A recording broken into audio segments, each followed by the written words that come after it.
Di dalam kehidupan kita sebagai seorang muslim, minimal 5 kali dalam sehari semalam kita mendengar seruan untuk mendirikan solat yang disebut azan. Ada kalimat menarik di dalam kalimat azan itu, yakni seruan hayya 'alal falah, marilah menuju kepada keberuntungan, marilah meraih kemenangan.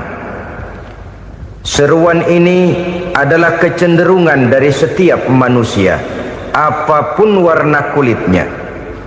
Artinya, setiap orang dalam hidup selalu ingin meraih dan mencari kemenangan. Kemenangan akan melahirkan kepuasan batin, dan kepuasan batin memberikan kebahagiaan. Sedangkan kekalahan melahirkan penderitaan batin, dan penderitaan batin menjerumuskan seseorang di dalam berbagai bentuk kerugian.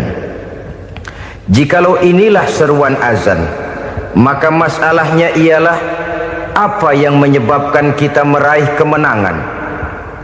Al-Quranul Karim memberikan tuntunan dan ajaran kepada kita bahwa orang-orang yang memperoleh kemenangan itu tidak lain adalah orang-orang yang bertakwa. Hanyalah mereka yang bertakwa kepada Allah Subhanahu wa ta'ala pada akhirnya akan tampil sebagai pemenang. Lalu siapa orang yang bertakwa itu? Dijelaskan dalam awal-awal Al-Baqarah, orang yang bertakwa yang akan meraih kemenangan. Pertama, allazina yu'minuna bil ghaib, yaitu orang-orang yang beriman kepada yang gaib, percaya bahwa ada alam yang gaib, alam yang abstrak, alam yang tidak bisa dijangkau oleh salah satu daripada panca indera kita. Mereka percaya dan beriman kepada adanya malaikat, beriman kepada adanya iblis dan jin, beriman kepada adanya alam kubur, beriman kepada adanya alam mahsyar, beriman kepada adanya alam akhirat, beriman kepada adanya sorga dan neraka. Beriman bukan cuma sekedar beriman dalam ucapan bibir saja, tetapi beriman yang nilai iman itu mampu mewarnai gerak dan gaya hidupnya. Iman yang meresap sampai ke tulang sumsum, kemudian memberikan dampak positif di dalam kehidupan manusia. Alam, kita tahu, adalah sesuatu yang selain Allah, dan Allah bukanlah alam. Apapun namanya selain daripada Allah, itu adalah alam. Alam pada hakikatnya terbagi menjadi dua. Ada alam syahadah, alam nyata, alam konkret, alam yang bisa dijangkau oleh salah satu indera kita. Kemudian ada alam ghaib, alam yang tidak bisa dijangkau oleh panca indera kita, alam metafisika, alam abstrak, alam yang wajib kita imani keberadaannya. Kita percaya bahwa malaikat itu ada, kita percaya kepada jin, bahwa jin itu ada, kita percaya kepada adanya iblis dan setan. Bukan percaya kepada iblis dan setannya, percaya bahwa iblis dan setan itu ada. Itu termasuk salah satu daripada sifat orang yang bertakwa kepada Allah. Saudara-saudara kaum muslimin rahimakumullah, kecenderungan pembangunan yang lebih bersifat materialistis biasanya menggeser aspek kehidupan rohani. Orang berpikir empiri, dan dalam pola pikir yang demikian, maka alam gaib tidak lagi mendapat perhatian. Aspek kehidupan yang bersifat rohaniah malah mulai ditinggalkan. Akibatnya terjadilah kepincangan di dalam kehidupan kita. Pernah ada satu pengalaman pribadi dalam perjalanan kembali ke tanah air. Dalam pesawat di sebelah kanan saya duduklah seorang Jerman, namanya Heiner Simonsen. Iseng saya ajak kenalan, saya ajak ngobrol, saya tanya dia. Saya bilang, Mas Henner ini. Kalau pesawat yang kita tumpangi ini jatuh ke bawah, kira-kira apa yang bakal terjadi, Mas? Dia bilang, kita semua akan mati. Begitu? Ya. Oke. Apa itu mati? Tanya saya. Dia bilang, untuk tahu apa itu mati, kita harus tahu lebih dahulu apa itu hidup. Saya pikir nih bule bisa ngomong juga. Baiklah kata saya. Apa hidup menurut Anda itu? Oh, hidup itu dia bilang, kalau seluruh anggota badan kita bekerja secara normal, paru-paru memompa darah secara normal, jantung berdetak secara normal, sel-sel tubuh bekerja secara fit, dan organisme tubuh hanya mau bekerja secara normal, dia bilang, kalau kita memberi makan yang cukup, menu yang teratur, dan gizi yang lengkap. Saya bilang, kesimpulannya apa, Ner? Dia jawab, hidup adalah dari tangan ke mulut. Life is from the hand to the mouth, kata dia. Hidup adalah dari tangan ke mulut. Jadi masalah hidup tidak lebih daripada masalah isi perut. Orang pergi pagi, pulang sore, peras keringat, banting tulang, perut yang dibelain. Saya bilang, you are wrong. Sampean salah, Ner. Kamu orang Islam bukan? Bukan. Pantas. Kenapa saya salah? Dia bilang, ya jelas salah. Salahnya di mana? Kamu ini manusia. Kalau hidup cuma dari tangan ke mulut, saya bilang, kambing di kampung saya juga begitu pikirannya, Ner. Itu kambing di kampung saya, asal perutnya kenyang, sudah hidup dia. Perkara besok bagaimana, lusa prospeknya macam mana, bulan depan ada apa, kambing nggak pernah mikir. Di kampung saya kambing juga pikirannya begitu. Kamu Kristen ya? Tadinya. Loh, kok tadinya, lalu apa sekarang kamu ini? Dia bilang, sekarang saya netral. Saya tidak beragama, tapi saya percaya kepada Tuhan sebagai pencipta alam.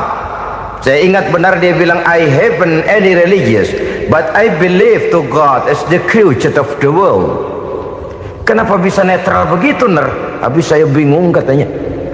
Islam bilang Islam baik, Kristen bilang Kristen baik, Hindu Buddha bilang Hindu Buddha baik, semua agama baik. Saya netral sekalian, nggak beragama. Yang penting saya percaya kepada Tuhan.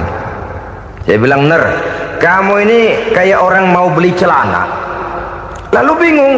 Yang satu bilang Levi's bagus, yang satu bilang Blue Jean hebat, yang satu bilang Wool England hebat. Celana ini hebat, celana itu bagus, celana ini hebat, semua celana bagus, kamu bingung. Akhirnya netral, tidak pakai celana. Itu juga salah. Saya pikir-pikir, kemudian saya melihat bahwa dua pola berpikir Henner ini nampaknya sudah mulai menggejala di lingkungan masyarakat bangsa kita. Disadari atau tidak, secara jujur kita harus berkata, dua pola pemikiran Henner ini mulai berkembang di tengah masyarakat bangsa kita. Pertama, pola pikir materialisme. Hidup adalah dari tangan ke mulut. Masalah hidup tidak lebih masalah isi perut. Itu yang perlu dibela, dan disitulah arti kehidupan.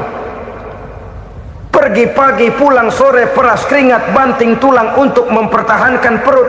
Kalau sudah kemari cara orang berpikir, maka buat apa percaya kepada yang gaib? Untuk apa sholat? Untuk apa puasa? Untuk apa zakat? Untuk apa menghadiri majelis taklim?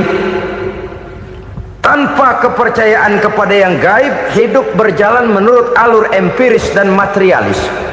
Kalau sudah ke sana cara orang berpikir, biasanya orang lalu cenderung menghalalkan segala cara. Hanyalah orang yang percaya bahwa akhirat ada, hanyalah orang yang percaya bahwa alam kubur itu ada, hanyalah orang yang percaya bahwa malaikat itu ada, hidupnya akan lebih terarah dan terkendali. Karena kepercayaan kepada yang gaib yang merupakan fase daripada kehidupan setelah hidup yang sekarang ini, mewarnai gerak pribadi seseorang di dalam dia melakukan kegiatan hidupnya. Pola berpikir materialisme, disadari atau tidak, mulai menggejala di lingkungan masyarakat bangsa kita. Hidup tidak lebih dari urusan tangan ke mulut, mulut ke tangan, tangan ke mulut. Asal perut sudah kenyang, hiduplah sudah. Perkara bagaimana prospek hari yang akan datang, bagaimana akhirat, tidak jadi persoalan. Ini yang oleh Nabi diperingatkan, ad-dunya sijnul mu'min wa jannatul kafir. Dunia adalah penjara bagi orang beriman dan surga bagi orang kafir. Dulu di zaman Belanda hadis ini pernah disalah tafsirkan, disalah artikan, digunakan sebagai senjata untuk mengkebiri dan membuat impoten umat Islam. Sudahlah umat Islam gak usah macam-macam, kata Belanda. Dunia ini kan penjara buat orang Islam, surga buat orang kafir. Di penjara jangan bertingkah.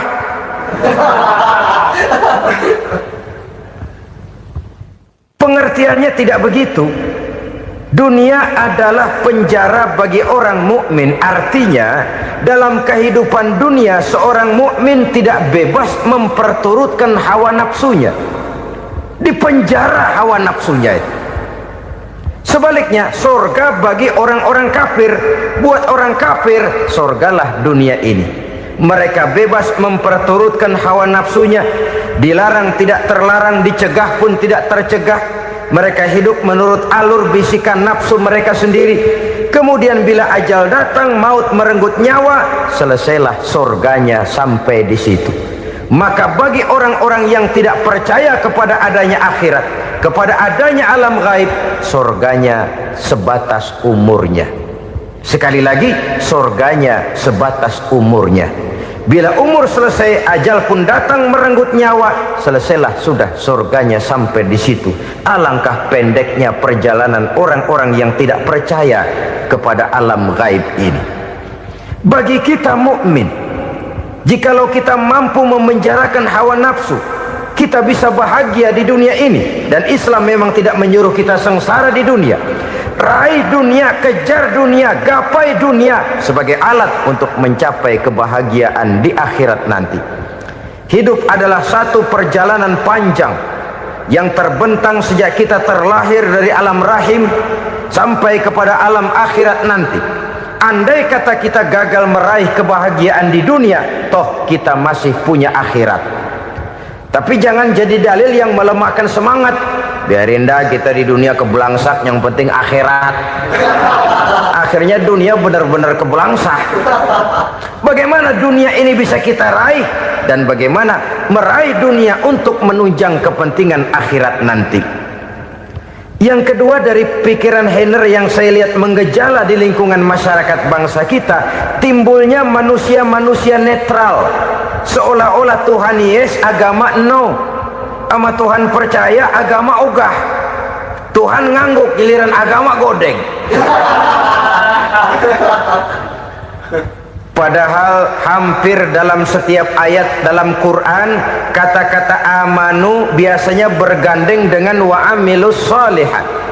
Iman dan amal soleh. Ini sebagai isyarat Tuhan dan agama jangan pernah dipisah-pisah. Apabila kita bertuhan, maka kita harus beragama. Apabila kita beragama, maka agama itu harus bersumberkan dari Tuhan yang kita imani itu. Tidak mungkin kita pisah, Tuhan yes, agama no. Sama Tuhan percaya tapi agama bikin sendiri. Sembayangnya cukup bengong 2 jam madep ngulon.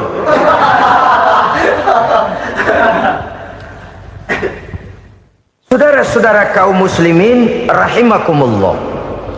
Jadi dengan demikian, agama yang kita akui merupakan unsur mutlak di dalam pembangunan sekarang ini, merupakan bagian dari kehidupan yang menuntun kita bahwa di balik alam nyata ini, di balik alam syahadah ini ada alam gaib. Dan mudabbir, murabbi, yang mengatur, yang menguasai, yang memelihara, baik dia alam nyata, baik dia alam gaib, tidak lain adalah Allah Subhanahu wa ta'ala. Di sana ada satu super power, satu maha kekuatan yang kita perlu bersandar kepadanya. Sebagai makhluk nyata yang hidup di alam nyata, berbuatlah secara nyata sebagaimana harusnya kita berbuat. Karena Islam jelas bukan agamanya orang pemalas. Islam jelas bukan agamanya orang yang mengajarkan setelah selesai sholat boleh duduk nggelenggem ayam-ayam ndelohom, menghitung bintang di langit sambil menunggu keajaiban. Tidak. Islam adalah agama yang mengajarkan apabila sholat sudah selesai kamu kerjakan, bertebaranlah di permukaan bumi, cari karunia Tuhanmu. Jangan hidup berpangku tangan menunggu keajaiban, karena hidup bukan undian. Jangan berharap untung besar tanpa mau peras keringat. Tapi di sebalik itu toh kita juga harus yakin bahwa di sisi usaha nyata yang kita lakukan ada satu super power, satu maha kekuatan gaib yang menentukan berhasil dan tidaknya usaha kita. Kepercayaan kepada hal semacam inilah yang mendorong kita untuk mempunyai sandaran vertikal, agar jikalau usaha ini berhasil, kita tidak lupa diri dan lupa daratan. Jikalau usaha ini gagal, kita tidak putus asa dan buruk sangka, tidak cupik pandangan dan sempit hati, tapi mampu melihat persoalan dengan kacamata putih sambil husnuzon kepada Allah Subhanahu wa ta'ala. Kita percaya malaikat itu ada yang namanya Raqib dan Atid, mengawasi gerak hidup kita sampai kepada gerak hati kita. Ini memberikan sugesti agar kita berhati-hati, tidak sejengkal tanah pun kita bisa berlindung dari pengawasan Raqib dan Atid. Ada munkar nakir yang akan menyoal kita di alam kubur. Ada malaikat Malik, penjaga neraka. Ada malaikat Ridwan yang menjaga surga. Kita percaya kepada adanya jin, kita percaya kepada adanya setan, iblis. Percaya kepada adanya, bukan mempercayai si setan, si iblis lalu menjadikannya sebagai teman. Tidak. Percaya bahwa mereka itu ada dan merupakan makhluk Allah yang gaib yang diciptakan Allah Azza wa Jalla. Kepercayaan kepada alam gaib memberikan motivasi terhadap gerak lahir manusia, sehingga dengan motivasi kepercayaan kepada yang gaib, gerak lahir jadi lebih terarah, jadi lebih terpelihara. Pernah seseorang bertanya, "Pak, apakah adanya akhirat bisa dibuktikan secara ilmiah?" Saya bilang tidak bisa, tidak bisa. Kenapa? Karena yang berangkat nggak pernah pulang kembali lagi. Kalau dia pulang kemari bisa kita tanya bagaimana enak di sono. Cuma secara moral saya katakan, lebih beruntung orang yang percaya kepada akhirat daripada yang tidak. Sekarang saudara percaya akhirat ada, lalu saudara baik-baik di dunia, sholat, puasa, zakat, menolong orang lain, menebarkan kebajikan. Saudara mati, andai kata akhirat tidak ada, toh dalam hidup saudara sudah berbuat baik, paling tidak nama saudara akan dikenang sebagai orang baik. Sebaliknya, saudara percaya, kata saya, bahwa akhirat tidak ada, lalu hidup semau-maunya, tenggelam dalam maksiat dan munkarat, menentang Allah, tidak mau ruku dan sujud, lalu saudara mati, kemudian akhirat ada, ayo mau apa? Bekal tidak punya. Jadi secara moral lebih beruntung orang yang percaya kepada adanya akhirat daripada yang tidak percaya. Dan itu alam gaib yang tidak bisa dibuktikan secara eksat. Jangankan untuk membuktikan seperti itu, dalam kehidupan sehari-hari saja yang kita rasakan tidak selalu berbentuk toh. Angin, bagaimana sih bentuknya angin? Kita tidak tahu. Merah, buktinya kalau dikerok merah. Yang merah itu kulit, yang kulit kita bukan anginnya. Sakit, rasa sakit itu ada, tapi bagaimana bentuk sakit kita nggak pernah tahu. Kalau kita makan cabai pedas, bagaimana bentuk pedas itu tidak ada, tapi rasa ada. bentuk pedas hijau, cabenya bukan pedasnya. Tidak semua yang kita rasakan bisa kita gambarkan dalam bentuk yang konkret. Oleh karena itu, sekali lagi bahwa kepercayaan kepada alam yang gaib mampu memberikan satu sugesti yang menata kehidupan seseorang lebih lurus, lebih terarah, dan lebih terkendali. Maka wajar kalau kepercayaan kepada yang gaib mengantarkan seseorang untuk meraih kemenangan. Kenapa? Dia percaya kepada yang gaib, bahwa akhirat ada, bahwa alam kubur ada, bahwa pertanggungan jawab itu ada. Maka dia lalu tidak hidup saenae udele dewe, itu loh. Tidak hidup menurut seleranya sendiri, terarah, teratur.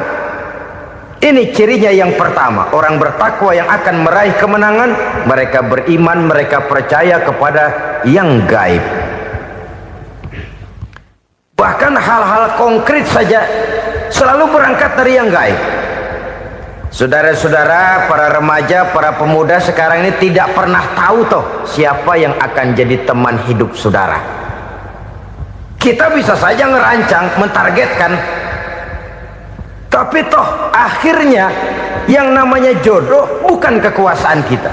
Rezeki di luar kemampuan kita. Begitu juga ajal, maut, jodoh, ajal adalah contoh-contoh konkret bahwa pada akhirnya yang gaiblah yang menentukan. Bertahun-tahun ngelancong, emang jodoh seret, nggak jadi.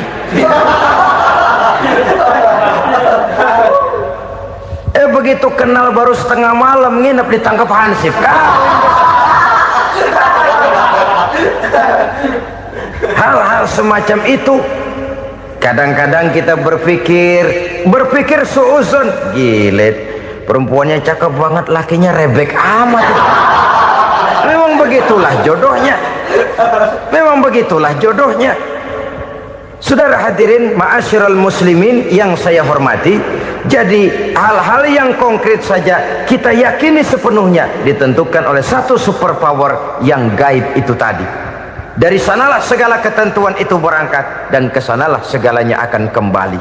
Maka kepercayaan kepada yang gaib meluruskan gerak hidup seseorang dan itu akan mengantarkan dia kepada meraih kemenangan. Satu. Yang kedua, wa yuqimuna shalah. Orang bertakwa yang akan meraih kemenangan itu adalah orang-orang yang mendirikan sholat. Kenapa sholat mengantarkan orang untuk meraih kemenangan? Yang jelas, inna sholata tanha anil fahsya'i wal munkar. Sholat mampu mencegah manusia dari perbuatan keji dan munkar. Banyak filsafat hidup yang terkandung di dalam sholat ini. Sejak kita wudhu sampai kita menghadap ke arah kiblat, sampai kita melakukan gerak-gerak sholat, bacaan-bacaan yang ada di dalam sholat, lalu sampai kepada mengucapkan salam.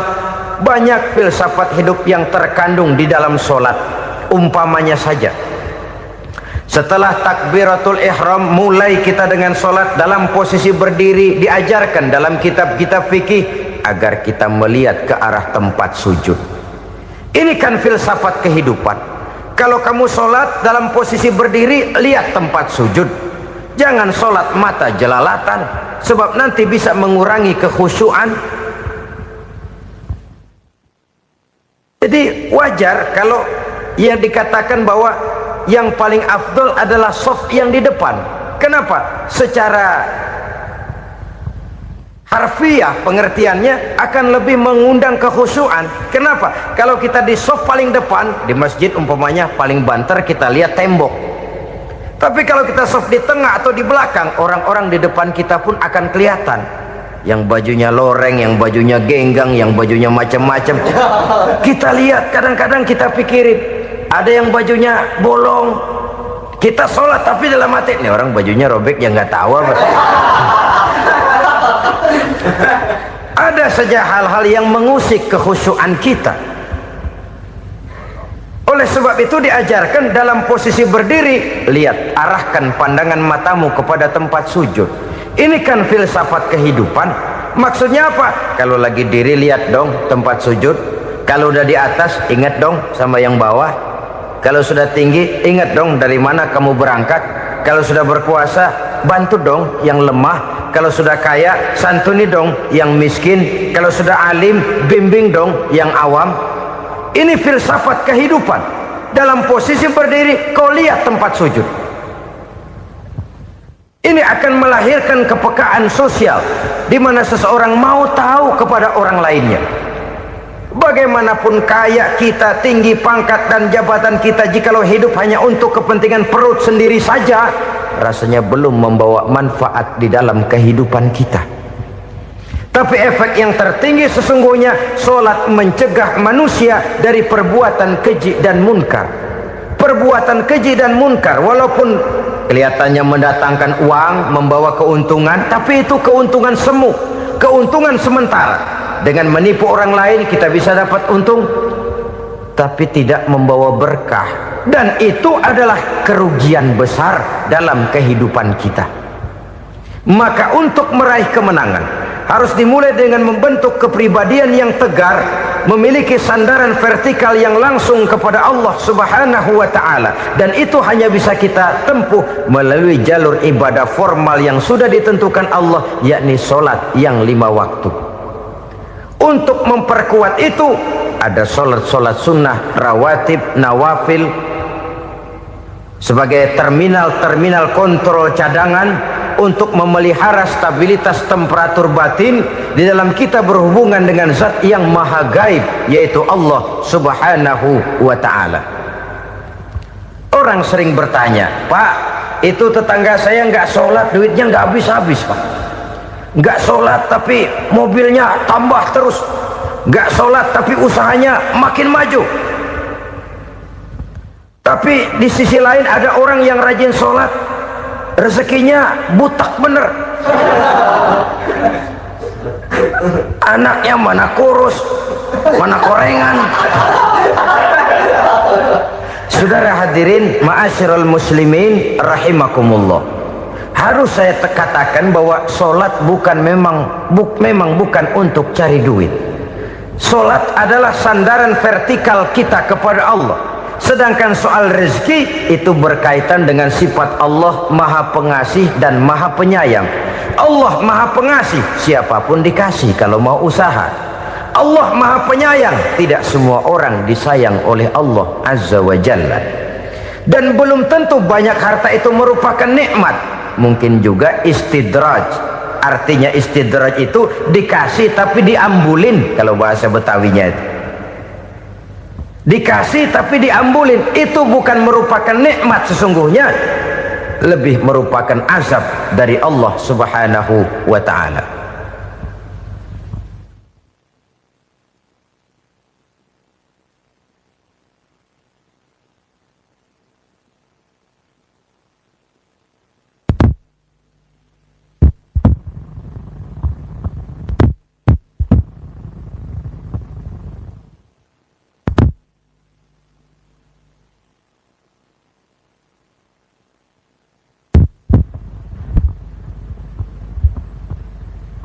Agama mempunyai sistem solat, dan kita umat Islam telah dituntun oleh Allah Subhanahu wa ta'ala yang wajibnya 5 kali dalam sehari semalam mendirikan solat, dan itu tentu berada dalam jangkauan kemampuan manusia.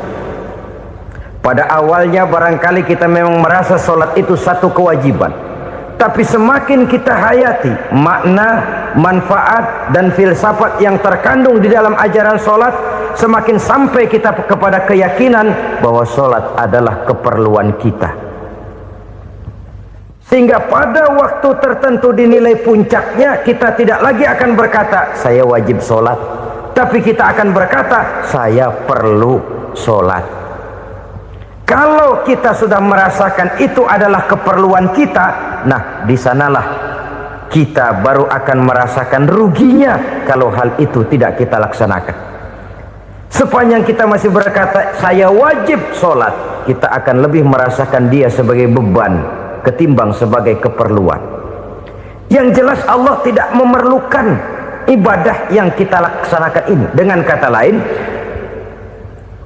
Andai kata satu dunia penuh ini orang tidak ada yang sholat satu pun, Allah tidak akan turun dari jabatan Tuhan. Jangan lalu berpikir kalau kita ngambek se-RW kagak sembahyang Tuhan tekor kali ini ya. Tentu tidak. Itu perlunya kita, bukan perlunya Allah. Dan pada induknya kita akan berkata, saya perlu agama. Kalau secara induk kita sudah memerlukan agama, maka konsep-konsep yang ada di dalam ajaran agama itu pun adalah juga merupakan keperluan kita. Baik dia bernama sholat, baik dia bernama puasa, baik dia bernama zakat, baik dia bernama haji, seluruhnya adalah keperluan kita.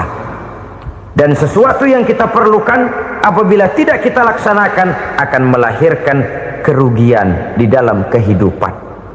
Jangan heran kalau kita membaca riwayat perjalanan hidup para salafus soleh, orang-orang soleh. Ada yang tahajud sampai 100 rakaat, ada yang sholat malam kakinya sampai bengkak. Kita sekalinya bengkak biri-biri. Ada yang sholat membaca surah dalam Al-Quran sampai khotam Quran. Kok mau? Mereka sudah merasakan itu keperluan. Itu saja soalnya. Satu saat pun jikalau kita merasa bahwa itu keperluan saya, kita pun akan melaksanakan seperti itu. Keperluan saya dalam kehidupan. Inilah yang kedua.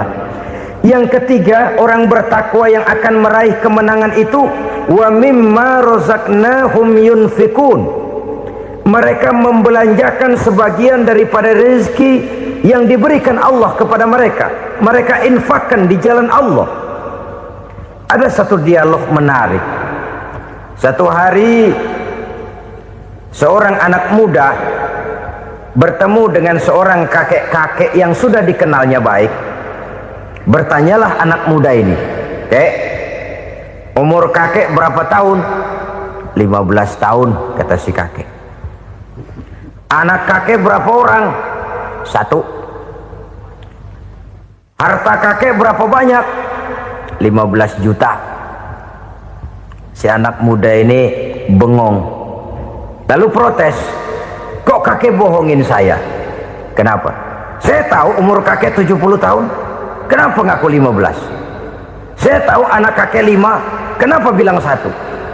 Saya tahu kakek miliuner, miliaran uang kakek. Kenapa ngaku cuma 15 juta? Begini, kata si kakek tadi. Benar, umur saya 70 tahun. Tapi dari umur yang 70 tahun itu baru 15 tahun terakhir ini saya merasakan ibadah kepada Allah. Meninggalkan maksiat, jauh dari segala macam munkarat. Maka yang 15 tahun inilah yang benar-benar saya rasakan sebagai umur saya. Benar anak saya 5, tapi yang 4 susah diatur. Cuman 1 rasanya nih yang bakal jadi si buah hati belahan jantung berlanjut cerita penerus sejarah. Cuma 1 ini yang saya harapkan, yang akan jadi anak soleh, yang akan membuat saya menerima pensiunan pahala. Kalau yang 4 apek dah, nggak ada harapan. Yang 1 nyekek botol mulu. Oh begitu, iya. Lalu kenapa kakek bilang harta kakek cuma 15 juta padahal saya tahu kakek uangnya miliaran, depositonya banyak? Ya karena 15 juta itulah yang saya ingat yang pernah saya belanjakan di jalan Allah. Saya merasa itulah harta saya yang sebenarnya. Yang miliaran yang saya simpan di bank kelak kalau satu saat saya mati akan jadi rebutan di antara anak-anak saya. Iya kalau anak saya soleh kayak yang 1 ini. Kalau yang 4 tadi udah tulen dia bakal berantem dah berebut tuh. Jadi 15 juta yang saya belanjakan di jalan Allah inilah yang saya merasakan benar-benar harta saya yang sesungguhnya. Dialog ini patut menjadi bahan renungan kita bersama. Diberikan kita umur 40, 50, 60, 70, 80. Berapa tahun dari umur yang diberikan itu yang jalan mulus, yang kita gunakan untuk melaksanakan ibadah? Banyak harta kita simpan di bank, di lemari, di dompet, di tas. Tapi berapa yang sudah kita depositokan di jalan Allah yang akan menemani kita di hari kita kembali nanti? Maka orang bertakwa yang akan meraih kemenangan, wa mimma razaqnahum yunfikun, mereka membelanjakan sebagian dari rezeki yang diberikan Allah di jalan Allah subhanahu wa ta'ala. Ma'asyiral muslimin rahimakumullah, zahirnya memang kita memberikan kepada orang lain, tapi hakikatnya kita menyimpan untuk diri kita sendiri. Kita memberikan kepada yatim piatu 25.000, zahirnya kita memberikan si yatim, hakikatnya kan kita cuma nyimpan. Saya berikan, titip kepadamu, ini untuk saya di akhirat. Kau boleh belikan baju, kau boleh belikan untukmu makan, kau boleh bayarkan sekolahmu, ini untuk saya. Hakikatnya kita nyumbang masjid 1 juta, zahirnya kita berikan kepada panitia masjid, tapi hakikatnya kan cuma titip 1 juta ya untuk saya di alam kubur nanti. Silahkan kau boleh belikan semen, ini uang, belikan besi, belikan pasir, saya cuma sekedar titip untuk kepentingan saya. Hakikatnya kita cuma sekedar menitip. Sebagaimanapun pada hakikatnya, apapun yang kita miliki dalam kehidupan kan cuma sekedar hak guna pakai, bukan hak milik mutlak.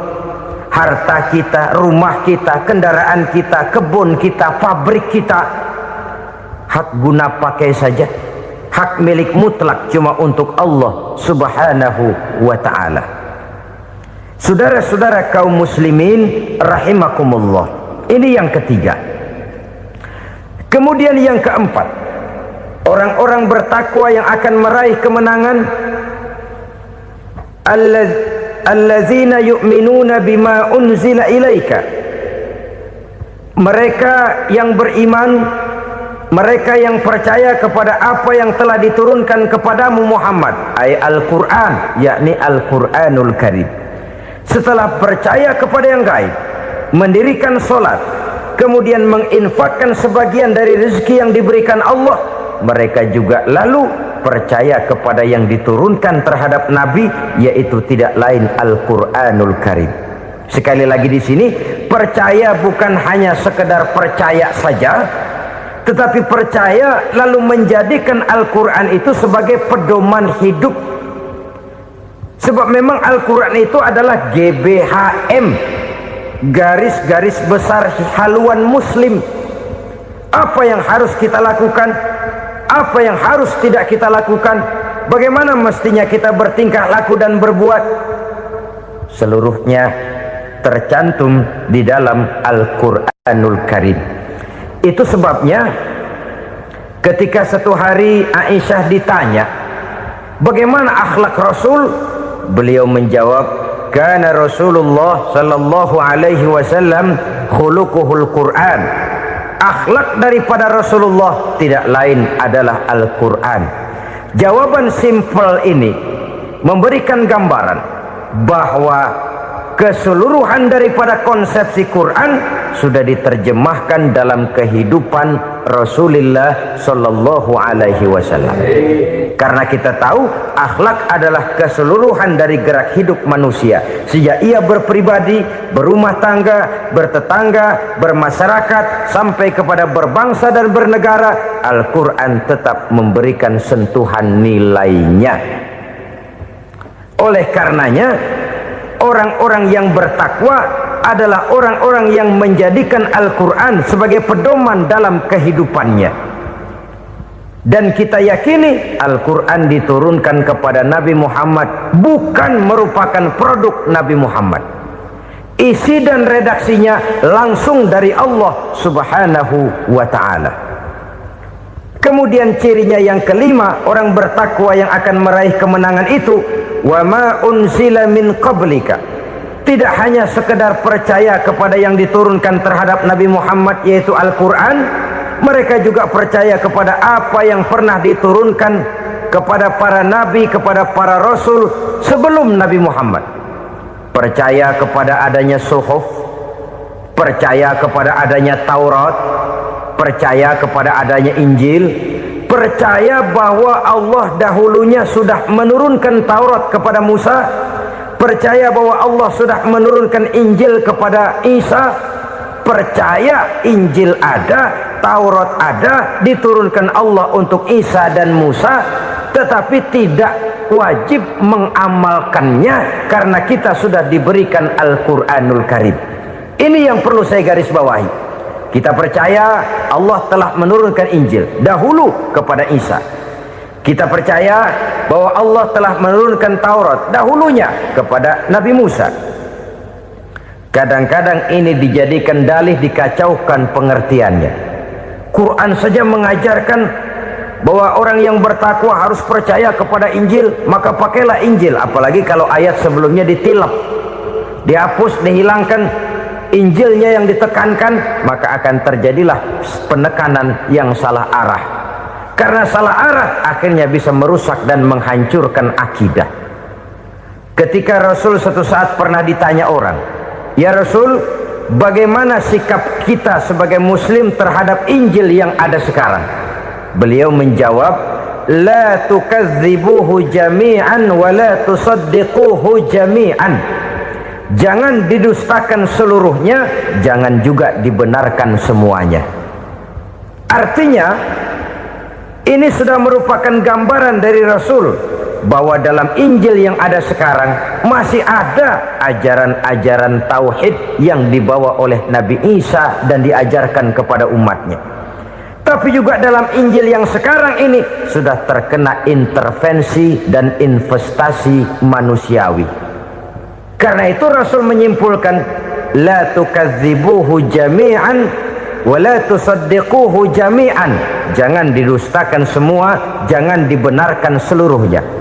Kita memang percaya Allah telah menurunkan Injil kepada Nabi Isa dulu, tapi kita tidak wajib mengamalkan Injil. Kita percaya Allah telah menurunkan Taurat kepada Nabi Musa, tapi kita tidak wajib mengamalkan kitab ajaran Taurat. Yang wajib kita percayai dan kita amalkan hanyalah Al-Quranul Karim. Kenapa? Oleh karena baik yang ada di dalam Taurat, baik yang ada di dalam Injil, tentu tercakup di dalam Al-Quran sebagai kitab terakhir yang diturunkan oleh Allah Subhanahu wa Ta'ala. Dan itu wajar. Kalau seorang pejabat mau mengeluarkan satu keputusan baru, tentu dia harus meninjau keputusan-keputusan lama. Andai kata dianggap tidak berlaku, dianggap tidak relevan lagi, maka keputusan-keputusan lama itu tentu sudah dianggap tidak berlaku. Sebagian daripada aturan-aturan dalam keputusan lama yang masih dianggap relevan tercantum dalam keputusan baru yang wajib diamalkan. Begitulah hubungannya antara Al-Quran, Taurat, Zabur, dan Injil. 4 kitab samawi yang diturunkan Allah masing-masing kepada Zabur untuk Nabi Daud, Taurat untuk Nabi Musa, dan Injil untuk Nabi Isa alaihi wassalatu wassalam. Ketiga-tiga kitab itu kita percayai adanya. Kita yakini Allah telah menurunkan Zabur, Taurat, dan Injil, tapi kita tidak wajib mengamalkannya. Yang wajib kita mengamalkannya sekarang ini tidak lain hanyalah Al-Quranul Karim saja, karena ia mencakup apa yang ada di dalam Zabur, apa yang ada di dalam Taurat, dan apa yang ada di dalam Injil. Keotentikannya bisa dipertanggungjawabkan. Ya, tapi kan Nabi Muhammad sudah mati 14 abad yang lalu, dan di zaman beliau Al-Quran kan belum dikodifikasikan, belum ditulis. Bagaimana keotentikannya bisa dipertanggungjawabkan? Mudah saja. Allah berjanji, inna nahnu nazzalna dzikra wa inna lahu lahafizun. Kami yang menurunkan Al-Quran dan kami yang akan menjaga dan memeliharanya. Allah turunkan Quran, Allah menjaganya. Bagaimana cara Allah menjaga Al-Quran itu? Banyaknya orang-orang yang hafaz Al-Quran. Hafaz Al-Quran 30 juz, 114 surah, 6.666 ayat. Sehingga jangankan satu kata, jangankan satu ayat, satu kalimat saja berubah sudah akan timbul reaksi dan mudah dimengerti.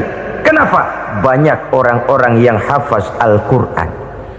Sedangkan pada setiap akhir tahun biasanya malaikat Jibril selalu mengadakan checking terhadap ayat-ayat yang diturunkan pada waktu itu. Di zaman Nabi sendiri sudah ada usaha kodifikasi. Dan yang lebih luar biasa lagi, sampai hari ini tidak seorang pun mampu membuat satu ayat saja semacam Al-Quran. Ke bahasa manapun dia diterjemahkan, naskah aslinya tetap ikut, rujukan dasarnya tetap ada. Berdasarkan itu maka tidak mungkin terjadi penyelewengan terhadap atau pemalsuan terhadap ayat-ayat Al-Quranul Karim. Kesuciannya, keotentikannya, kemurniannya bisa dipertanggungjawabkan. Ma'asyiral muslimin rahimakumullah. Oleh karenanya, konsepsi dasar daripada ajaran Islam ini memang tidak lain adalah Al-Quran dan Sunnah. Isi daripada agama Islam yang merupakan iman, Islam dan ihsan, konsepsi dasarnya tidak lain adalah Al-Quran dan Sunnah Rasulullah Sallallahu Alaihi Wasallam. Maka yang kita perlukan sekarang ini adalah terjemahan Al-Quran di dalam kehidupan kita. Dengan demikian, maka gaya kehidupan yang lebih Qurani itulah yang kita dambakan. Kita perlu memang terjemahan Quran dalam bahasa Inggris, dalam bahasa Belanda, dalam bahasa Jepang, tapi yang lebih kita perlukan adalah terjemahan Quran di dalam kehidupan kita. Konsekuen, tidak memanipulasi, ringan sama kita jinjing, berat sama kita pikul. Jangan kalau lempengan ayat Quran tuh kira-kira enak diamalin, keras teriakan kita. Giliran kira-kira ayat Quran itu mukul kepala kita sendiri, diam kita. Itu ciri yang pernah disindir Allah dalam awal-awal Baqarah juga. Ciri beragamanya orang yang munafik. Kullama adha'a lahum masyawfih, kata Allah, wa iza azlama alaihim qamu. Apabila terang mereka jalan, apabila gelap mereka berhenti. Artinya kalau kira-kira di Islam nguntungin, rame-rame pada teriak Islam. Tapi ketika diminta untuk berjuang, ketika dituntut untuk berkorban, rame-rame mengundurkan diri. Nasib agama tidak ubahnya seperti daun pisang yang dikait orang di tepi jalan lantaran tak berpayung di ketika hari hujan. Manakala hujan usailah sudah, daun itu pun dicampakkan di tepi jalan, diinjak pula orang nan lalu. Artinya orang menjadikan agama cuma sebagai lipstick, decoration only, tidak konsekuen. Hanya pada saat-saat kelihatannya Islam membawa keuntungan, rame-rame orang teriak-teriak tentang Islam. Tapi jikalau diminta berjuang, jikalau dituntut untuk berkorban, biasanya rame-rame juga mengundurkan diri. Jangan heran kalau mayoritas hitungan kita, tapi minoritas peranan kita. Kuantitas kita dalam jumlah, tapi dalam kualitas kita lebih sering jadi penonton daripada jadi pemain. Padahal itu sangat tidak boleh terjadi. Umat Islam di Indonesia harus bangkit. Umat Islam di Indonesia harus sadar akan keberadaannya. Tidak boleh hanya jadi penonton berpangku tangan, karena memang agama kita juga mengajarkan untuk konsekuen di dalam menjabarkan ajaran-ajaran daripada agama kita. Kita sering menjadi jatuh menjadi umat yang lemah oleh karena kita ini tidak pandai menggalang kebersamaan yang diakibatkan tidak konsekuennya kita.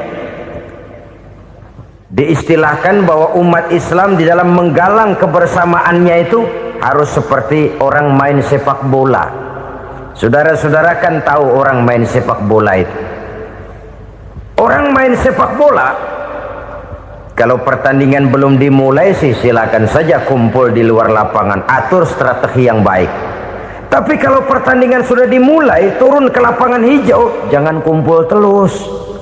Ada sepak bola gotong royong, mundur-mundur rame-rame, depan ke depan kumpul melulu mainnya.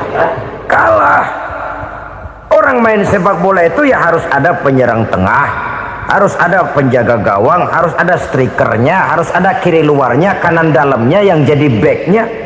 Posisi boleh bermacam-macam, tapi yang penting saling ngoper untuk menggolkan gawang lawan. Begitulah umat Islam ini. Boleh ada yang jadi pejabat, boleh ada yang jadi pengusaha, boleh ada yang jadi petani, silakan ada yang jadi seniman, ada yang jadi penyair, ada yang jadi artis sekalipun. Tapi kalau sudah berhasil menguasai bola, jangan lupa operannya. Operan itu yang langka. Kita ini muslim kadang-kadang kalau sudah memegang menguasai bola, kalau belum mau mampus, belum mau ngoper. Nanti kalau sudah nggak punya bola, baru mau ngoper.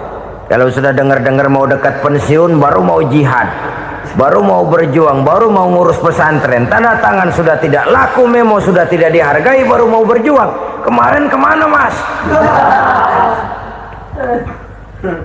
Kita tidak pandai memanfaatkan posisi. Dengan kata lain, kalau kembali kepada persoalan kita, konsekuensi kita terhadap agama yang kita anut ini belum ideal. Kita masih lebih sering berislam ini pada saat-saat yang menurut perhitungan kita membawa keuntungan. Tapi kalau diminta berjuang, dituntut berkorban, yang itu pun hakikatnya adalah untuk kepentingan kita juga. Allah tidak pernah menuntut kita untuk jihad bagi kepentingan Allah, itu tidak. Berjuang menegakkan agama Allah, apakah untuk kepentingan Allah? Tidak. Untuk kepentingan kita. Sebab nilai-nilai jihad itu pada akhirnya akan membawa kita kepada suatu kebahagiaan. Setidaknya kalau tidak di dunia, tentu di akhirat sebagai syahid. Oleh karena itu, pada bagian akhir ini saya ingin mengajak, marilah kita konsekuen. Sekali kita berkitabkan Al-Quranul Karim, mari dia kita jadikan pedoman. Jangan cuma kita jadikan sebagai penghias dinding, pelengkap rumah, bahwa di rumah kita ada Al-Quran, tapi yang baca kecoa. Habis pada bolong tuh Quran. Yang penting kan punya Quran.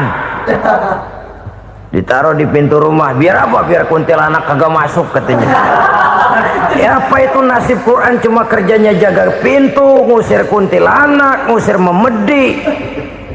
Bagaimana kita hidup menurut tuntunan Al-Quran? Kadang-kadang tidak pernah menjadi masalah bagi kita. Maka bagaimanakah Al-Quran akan mungkin membawa keberkahan dalam hidup kalau ajarannya kita injak-injak dalam keseharian kita? Mewujudkan gaya hidup yang lebih Qurani, itulah yang akan kita rintis di dalam kehidupan kita, bertahap, step by step, menurut kemampuan yang ada pada kita. Jika jalan ini tidak bisa kita selesaikan, percayalah akan ada generasi penerus yang akan melanjutkan usaha dan cita-cita mulia itu. Jadi percaya kepada Taurat, percaya kepada Injil, sekedar percaya Allah dahulunya sudah menurunkan itu, tapi kita tidak wajib mengamalkannya. Kenapa? Generasi Injil masa berlakunya sudah kedaluarsa. Taurat masa berlakunya sudah kedaluarsa. Injil pernah berlaku untuk orang Nasrani di zaman Nabi Isa. Taurat pernah berlaku untuk orang Yahudi di zaman Nabi Musa. Setelah generasinya berlalu, datang Rasul penutup yang membawa Al-Quranul Karim, maka Al-Quran itulah yang berlaku menjadi pedoman sampai hari akhir nanti. Jangan jauh dari Al-Quran, karena apabila ini kita lakukan, maka kita akan kembali kepada satu gaya hidup yang jauh dari tuntunan agama, dan itu artinya kita akan semakin jauh untuk meraih kemenangan. Saudara-saudara kaum muslimin rahimakumullah, yang keenam, yang terakhir, orang-orang bertakwa yang akan meraih kemenangan itu wabil akhirati hum yuqinun. Mereka percaya, mereka yakin seyakin-yakinnya akan adanya hari akhir, di mana seseorang akan mempertanggungjawabkan seluruh perbuatannya di dalam hidup ini, dan tidak ada satu perbuatan yang bagaimana kecilnya sekalipun yang tersembunyi dalam pandangan manusia yang tidak akan dibukakan persoalannya di mahkamah Qadi Rabbul Jalil di akhirat nanti. Itulah sebabnya maka percaya kepada akhirat disebut secara khusus Padahal di awal tadi sudah dijelaskan yu'minuna bil ghaib, percaya kepada alam gaib, dan alam gaib ini termasuk akhirat. Kenapa pada bagian akhir disebut lagi akhirat? Karena ternyata bahwa kepercayaan kepada adanya akhirat merupakan induk dari kepercayaan terhadap adanya malaikat, setan, jin dan lain sebagainya, dan akan lebih memberikan sugesti dalam kehidupan manusia untuk meluruskan gerak hidupnya. Jikalau satu saat tergerak hati akan berbuat kejahatan, ingin mencuri, sadarlah, awas ada akhirat. Sebab kalau kita cuma teriak awas ada polisi, itu cuma tertunda sementara. Begitu polisi meleng, embat. Kalau kita ingin berbuat jahat cuma berteriak awas ada hansip, cuma sementara ketika hansip itu ada. Tapi kalau ceritanya awas ada akhirat, mau menyeleweng awas ada akhirat, mau berjudi awas ada akhirat, mau mencuri awas ada akhirat. Keyakinan yang akan meluruskan gerak hidup manusia sehingga gerak itu jadi lebih terarah dan terkontrol, tidak merugikan baik diri sendiri, lebih-lebih orang lain. Ternyata bahwa kepercayaan kepadanya adanya hari akhirat sanggup menjadi sumber daya kontrol dari kehidupan manusia, sehingga ia tidak terjebak dalam perbuatan maksiat dan munkarat. Saudara-saudara kaum muslimin, inilah saja yang kita bicarakan pada pertemuan kali ini. Semoga Allah subhanahu wa ta'ala memberikan kekuatan zahir dan batin kepada kita untuk dapat meraih kemenangan dengan beriman kepada yang gaib, mendirikan solat, membelanjakan sebagian dari rezeki yang diberikan Allah, percaya kepada Al-Quran, beriman kepada kitab-kitab yang diturunkan sebelum Al-Quran, lalu meyakini adanya hari akhirat. Saya percaya kepada sesuatu yang saya mengerti, sesuatu yang boleh dipelajari sejak TK sampai perguruan tinggi, sejak anak-anak sampai kakek nenek. Saya bukan percaya kepada sesuatu yang saya tidak mengerti tapi yang harus saya percaya. Saya justru percaya kepada sesuatu yang memang saya mengerti. Saudara-saudara, demikianlah bahwa Tuhan dalam Islam adalah Tuhan yang terbuka, rasional, boleh dipelajari sejak kakek-kakek sampai anak-anak, sejak TK sampai kepada perguruan tinggi. Lalu yang kedua, masih menurut kata dia, saya adalah pengagum Amerika, dia bilang, sebagai penegak hak-hak asasi manusia, sebagai pahlawan demokrasi yang pagi-pagi sudah mencanangkan di dalam dia punya Declaration of Independence bahwa semua manusia dilahirkan sama, all men are created equal. Saya kagum dengan itu. Sampai pada satu saat, menurut cerita dia, saya berada di New York, saya mau masuk sebuah restoran, saya tertegun ketika saya akan masuk. Di pintu restoran itu tertulis white only, white only, hanya melayani kulit putih. Artinya sing kulite ireng minggir. Saya gelo, saya nelongso, bahasa Inggrisnya. Katanya all men are created equal, semua manusia dilahirkan sama. Lah ini kok tegel-tegele, kok sampai hati bikin tulisan hanya melayani kulit putih. Sampai saya melihat dalam Islam ini betapa si kulit putih dan si kulit hitam duduk saling berdampingan. Masjid menjadi simbol semangat kebersamaan mereka. Siapapun masuk masjid, buka sepatu. Di sana mereka menghadap ke arah yang sama, menyembah Allah Tuhan yang sama, mengikuti cara Rasul yang sama, melakukan gerak yang sama, membaca bacaan yang sama, dengan bahasa yang sama. Persaudaraan seperti inilah yang lama saya dambakan. Ini kenapa saya memilih Islam. Saudara-saudara kaum muslimin, saya ingin menggunakan cerita ini sebagai pengantar bahwa salah satu misi Islam memang membebaskan manusia dari ras diskriminasi. Nabi menyatakan, innallaha la yanzuru ila suwarikum wa amwalikum, walakin yanzuru ila qulubikum wa a'malikum. Sungguh Allah tidak melihat tampangmu, Allah tidak melihat potonganmu, Allah juga tidak melihat hartamu. Yang Allah lihat adalah hati dan amal perbuatanmu. Islam membebaskan manusia dari ras diskriminasi. Dari manapun orang datang, apapun warna kulitnya, dari suku apapun ia dilahirkan, akidah mengikatnya dalam satu persaudaraan yang mesra, persaudaraan Islam. Nilai manusia dengan demikian bergantung kepada ketakwaannya. Takwa, seperti kita tahu, adalah bahasa Quran yang sudah menjadi bahasa kita. Sedemikian sering kalimat ini dipakai, sampai-sampai ia mengalami pergeseran dari arti yang sebenarnya. Takwa, sejauh yang kita baca dari peninggalan para ulama kita, mempunyai konotasi imtithalul awamir wajtinabun nawahi, melaksanakan seluruh yang diperintah Allah dan meninggalkan semua yang dilarangnya. Apa perbedaan prinsipnya? Kalau melaksanakan perintah itu sesuai dengan kemampuan, tapi menjauhi larangan itu mutlak.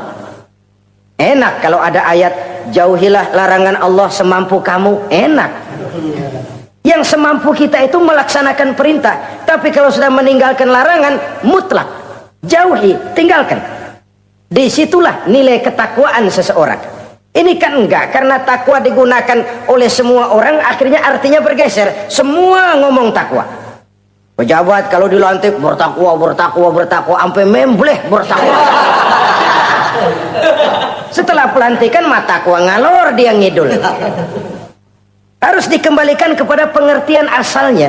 Takwa itu adalah komitmen seseorang kepada perintah Allah dan komitmen meninggalkan yang dilarangnya sesuai dengan kemampuan. Di situ nilai manusia dalam pandangan Allah. Yang tadi Nabi katakan, Allah nggak lihat potongan kita, Allah nggak lihat harta kita. Yang Allah lihat adalah hati dan amal perbuatan, dan itulah takwa itu. Maha benar Allah dengan firman-Nya yang menyatakan, inna akramakum indallahi atqakum. Yang paling mulia di antara kamu dalam pandangan Allah adalah orang yang paling bertakwa kepadanya. Sering sekali sekarang ini kalimat agama digunakan untuk maksud yang tidak sama dengan maksud agama. Ya contoh kalimat takwa ini. Atau misalnya kita baca iklan, telah berpulang ke rahmatullah dengan tenang. Kalau dengan tenangnya sih boleh dah, mana ada orang mati kelojotan. Tenang. Tapi ke rahmatullah. Rahmatullah itu kan artinya kasih sayang Allah. Kasih sayang Allah itu kan surga. Kalau bajingan mati, enggak ke rahmatullah pulangnya. Kalau mau jujur mestinya telah pulang ke neraka. Kalau mau jujur, kalau mau pakai bahasa netral sopan, telah berpulang. Begitu sajalah. Pulang kemana? Ya sesuai dengan amalan dia. Tapi kita kadang salah kaprah menggunakan kalimat rahmatullah untuk yang tidak baik. Termasuk di dalamnya penggunaan kalimat takwa ini. Padahal disinilah nilai manusia dalam pandangan Allah. Kalau manusia dinilai dari potongannya, oh bintang film nomor 1 masuk surga.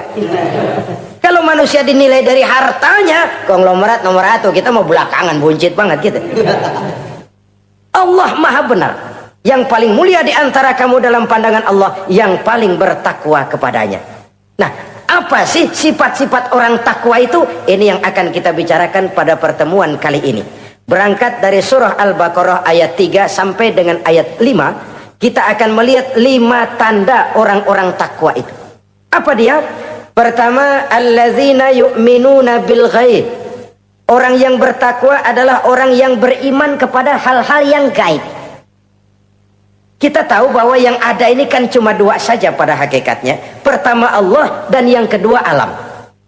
Allah adalah apa yang selain alam. Yang selain alam itu ya Allah namanya. Allah itu bukan alam, dan alam bukannya Allah. Allah disebut Khalik, alam disebut makhluk. Kemudian alam ini kan ada 2 macam. Ada alam nyata, ada alam gaib. Ada alam syahadah, ada alam gaib. Alam nyata kita sebut dengan alam fisika, dan alam gaib kita namakan dengan alam metafisika. Termasuk dalam alam gaib ini kita wajib beriman. Akhirat, alam gaib, kita percaya akhirat itu ada. Alam kubur, alam gaib, kita yakini keberadaannya. Malaikat, alam gaib. Jin, alam gaib. Setan, genderuwo, memedi, kuntilanak, tuyul. Kita percaya kepada iblis, percaya bahwa iblis itu ada. Kita percaya kepada malaikat, percaya bahwa malaikat itu ada. Dan kepercayaan ini sudah nature. Kalau kita lihat dalam dunia animisme, orang dahulu menyembah pohon sebenarnya kan karena dia percaya bahwa pohon punya kekuatan. Kekuatan itu yang disembah untuk mengharap manfaatnya atau terhindar dari bahaya yang bisa ditimbulkannya. Orang menyembah api karena percaya di balik api itu ada kekuatan. Orang menyembah lautan begitu, orang menyembah gunung begitu. Nah, Islam mengarahkan ini kepada hal-hal yang lebih konkret. Percaya kepada alam gaib. Bahwa di balik alam nyata ini ada alam yang tidak nyata. Apakah itu namanya akhirat, alam barzah, malaikat, jin, itu semua termasuk di dalam alam yang gaib. Orang yang bertakwa, alladzina yu'minuna bil gaib. Dia percaya kepada yang gaib-gaib itu. Percaya tentang adanya. Bukan percaya kepada iblis lalu ngikutin si iblis, bukan. Kita percaya yang namanya iblis itu ada. Setan itu ada, jin itu ada, malaikat itu ada, alam kubur itu ada. Sebagai makhluk yang diciptakan oleh Allah dan Allah sebagai khalik. Baik alam syahadat, baik alam gaib, penciptanya tetap Allah Subhanahu wa ta'ala. Allah menciptakan siang, Allah ciptakan malam, Allah ciptakan yang baik, Allah ciptakan yang tidak baik. Apa perlunya? Ada manfaatnya untuk keseimbangan dalam alam ini. Manusia kan diberikan kebebasan bahwa segala sesuatu sudah ditentukan Allah memang, tapi kan tidak diberitahukan ke kita. Alam naj'al lahu 'ainaini wa lisana wa syafatain. Bukankah kami berikan kamu dua mata, dua telinga, lidah? Bukankah kami berikan kamu kemampuan untuk berpikir? Kami berikan tunjukkan dua jalan yang baik, yang tidak baik. Kira-kira, manusia, ini jalan kebaikan, akhirnya akan sampai ke surga. Ini jalan kejahatan, akhirnya akan sampai ke neraka. Silakan kamu memilih. Agar kamu tidak salah pilih, kami berikan otak. Kami turunkan Rasul, kami turunkan wahyu, kami turunkan agama. Kalau sudah sedemikian komplitnya, masih salah pilih juga, emang dasar rezeki bonyok. Dikasih otak, diturunkan Nabi dan Rasul, diturunkan wahyu, ditunjukkan jalan kebenaran. Malahan kata Imam Mustafa Al-Maraghi, Allah memberikan petunjuk kepada kita itu bertahap. Pertama diberikan yang namanya hidayatul ilham, insting. Insting ini tingkatan dasar yang sangat diperlukan oleh manusia. Kita bisa lapar, kita bisa sedih, kita bisa gembira, kita bisa nangis, kita bisa ketawa. Nggak ada yang ngajarin. Belum pernah saya melihat ada kursus ketawa, belum pernah. Belum pernah ada akademi pertangisan, nggak ada. Itu insting yang kita bawa sejak lahir. Dan anehnya ketawa tiap orang nggak sama, nangis tiap orang nggak sama. Itu insting. Bayangin kalau gitu itu nggak ada. Kita nggak bisa sedih, nggak bisa gembira, kita nggak bisa ketawa, nggak bisa nangis. Polos hidup ini, kayak boneka. Nggak ada insting. Nah, ini juga diberikan kepada binatang. Binatang kan cuma instingnya insting rendah. Binatang marah bisa marah. Tapi perasaan mulia binatang nggak punya. Kepengen dipuji, kan kagak ada binatang. Dia cuma punya perasaan-perasaan rendah. Marah, pengen tahu kebo kita sodok, marah dia. Perasaan rendah, lapar, binatang punya. Kenyang, binatang punya. Tapi perasaan tinggi, binatang nggak punya. Kepengen hidup lebih baik, nggak ada. Kepengen hidup terhormat, nggak ada. Senang kalau dipuji, nggak ada. Coba dah kebo kita puji habis-habisan, diam aja dia. Waduh, lu bukan main, hebat bener. Ya tetap aja kebo. Atau kita caci maki, nggak bakal dia marah. Ini perasaan tinggi, ingin lebih baik, ingin lebih terhormat, senang kalau dipuji, marah kalau dicaci. Itu perasaan tinggi yang hanya diberikan kepada manusia. Manusia dipuji senang, dicaci marah. Orang kita puji walaupun wah kamu hebat bener, walaupun dia bilang ah kamu bisa aja, tapi kupingnya tetap aja mekar. Senang kalau dipuji. Insting yang rendah diberikan juga kepada binatang, tapi bukan insting yang tinggi. Ini petunjuk pertama. Dengan itu kita punya perasaan dasar untuk mengagumi, untuk sedih, untuk gembira dan sebagainya. Setelah insting kita diberikan panca indera yang kerjanya juga nggak sama. Penciuman dengan pendengaran dengan penglihatan kan nggak sama. Yang enak buat kuping belum tentu enak buat hidung. Orang buang angin kalau ditinjau dari segi bunyi enak buat kuping, tapi hidung kan kelabakan. Kerjanya nggak sama. Panca indera ini penting sebagai kesiapan untuk melayani insting. Persiapan melayani insting. Cukupkah? Tidak. Binatang juga diberikan panca indera. Bahkan kadang-kadang panca indera binatang lebih tajam daripada panca indera manusia.